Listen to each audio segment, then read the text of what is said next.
Good morning everyone. कल हमने देखा था जो रिवीजन पार्ट में कि जो लॉसेस होते हैं वो कितने टाइप्स के होते हैं।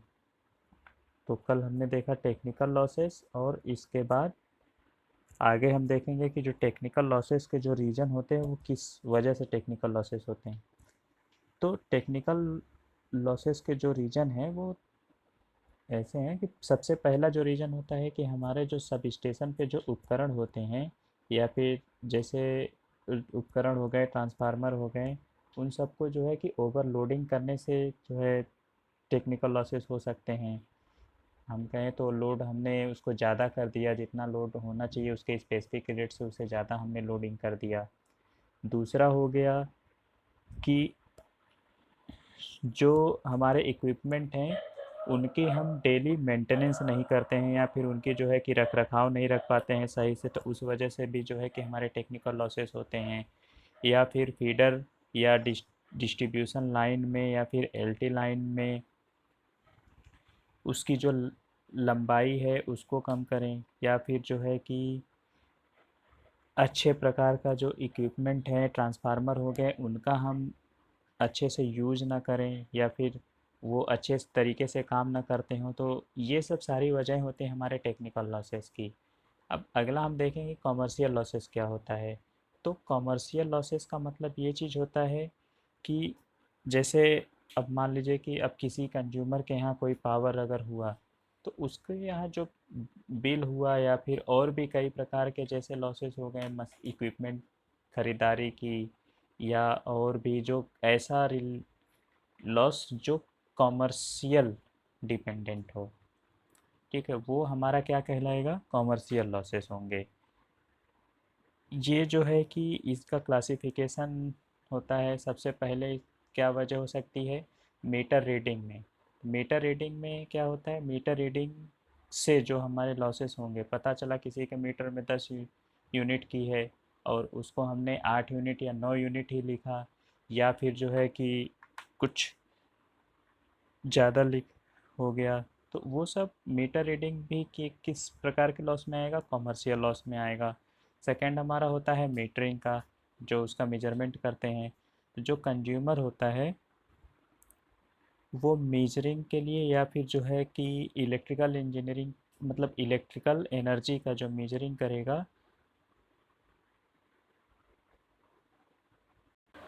जैसा कि इसमें लिखा है कि उपभोक्ता मापन के लिए मैकेनिकल या फिर इलेक्ट्रिकल एनर्जी का भारत में अधिकांश उपयोग करता है। हानियाँ जैसे कि व्यावसायिक हानियाँ मीटर से गुजरने से बन सकते हैं। एचटी मीटरों के मामलों में जो मैग्नेटिक मटेरियल हो गए उनका प्रयोग, या फिर मीटर का, या करेंट ट्रांसफार्मर का, या वोल्टेज ट्रांसफार्मर का, इन सबको अगर हम स्लो कर दें तो उसके लिए किया जाता है। तो ये भी जो है कि एक प्रकार का लॉसेस है। थर्ड होता है हमारा थेफ्ट बाय डायरेक्ट हुकिंग, मतलब कि बिजली चोरी। ठीक है, तो बिजली चोरी भी हमारा किस में आएगा, वो भी एक कॉमर्शियल लॉस में आएगा।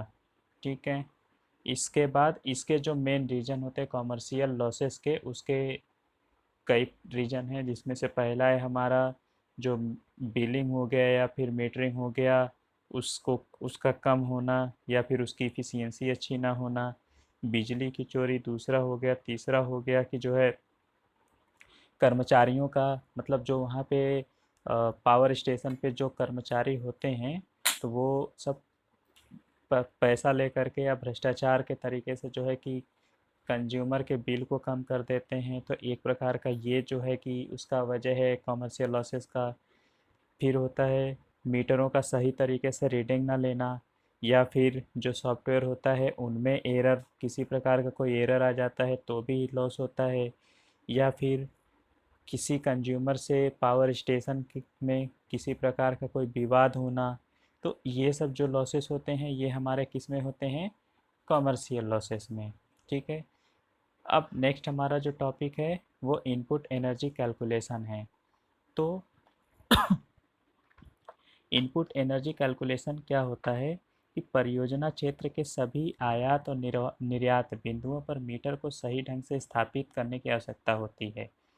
ठीक है, अब मान लीजिए कि इसमें कोई एक M1 पर हमने क्या किया, कोई हमारी एक निविष्ट ऊर्जा है, तो M1 और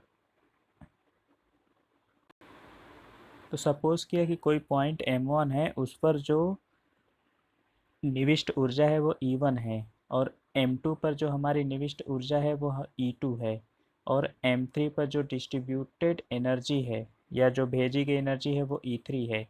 तो उसमें जो टोटल एनर्जी होगी वो हमारी किसके बराबर होगी, E1 प्लस E2, और जो एनर्जी हम भेजें, E1 और E2 क्या है, वो एनर्जी है, और E3 एनर्जी क्या है, उसको हमने भेजा है।